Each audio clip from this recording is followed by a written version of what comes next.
নমস্কার বন্ধুরা, আপনাদের সবাইকে আমার এই নতুন ভিডিওটিতে স্বাগত জানাচ্ছি।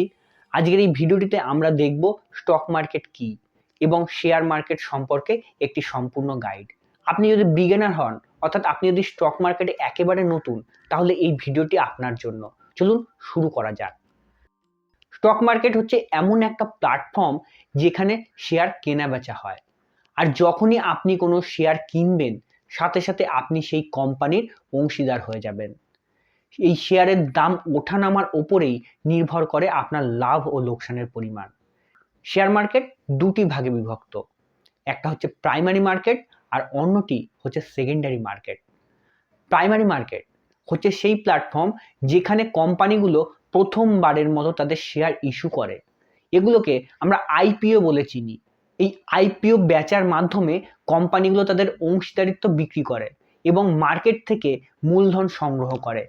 আর অন্যদিকে সেকেন্ডারি মার্কেট, অর্থাৎ এই আইপিওর মাধ্যমে আপনারা যে শেয়ারগুলো কিনলেন, এগুলো বিনিয়োগকারীদের মধ্যে বেচা কেনা হয়, যেটা বেচা কেনা করার জন্য কোম্পানি কিন্তু ডাইরেক্ট জড়িত থাকে না। এখানে স্টক এক্সচেঞ্জ যেমন এনএসই ও বিএসসির মাধ্যমে কেনাবেচা করতে হয়। স্টক মার্কেটে ইনভেস্ট করার আগে আপনাকে বেশ কিছু জিনিস কিন্তু বুঝতে হবে।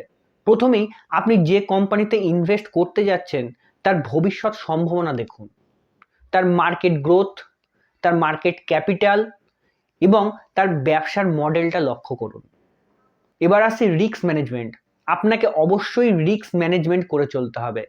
আপনাকে 3 টাকা লাভ করতে হলে 1 টাকা লসকেও মেনে নিতে হবে। আপনি যদি লস মেনে নিতে পারেন, তাহলে শেয়ার মার্কেট আপনার জন্য। এবার আসছি নিজের ধৈর্য। স্টক মার্কেট হচ্ছে ধৈর্যের পরীক্ষা। আপনাকে ধৈর্য ধরতে হবে। শর্ট টার্মের থেকে লং টার্মে ইনভেস্ট করতে শিখুন এবং ধৈর্য ধরে থাকুন। আপনি অবশ্যই সুফল পাবেন। স্টক মার্কেটে সফল হওয়ার জন্য আপনার সঠিক জ্ঞান, ধৈর্য ও স্ট্র্যাটেজি ব্যবহার করে এগিয়ে যেতে হবে। প্রতিদিন মার্কেটের সঙ্গে আপডেট থাকুন এবং নিজের জ্ঞানকে বাড়াতে থাকুন। তাহলে আপনি মার্কেট থেকে সাকসেস পাবেন। বন্ধুরা, স্টক মার্কেট সম্পর্কে আপনার মনে যদি আরও কোনো প্রশ্ন থেকে থাকে, তাহলে অবশ্যই কমেন্ট করে জানান। সেই সাথে ভিডিওটি ভালো লাগলে অবশ্যই লাইক, শেয়ার ও সাবস্ক্রাইব করতে ভুলবেন না। আজকের ভিডিওটি এখানেই শেষ করছি। আবারও দেখা হবে অন্য ভিডিওটিতে। ততক্ষণ পর্যন্ত ভালো থাকুন, সুস্থ থাকুন।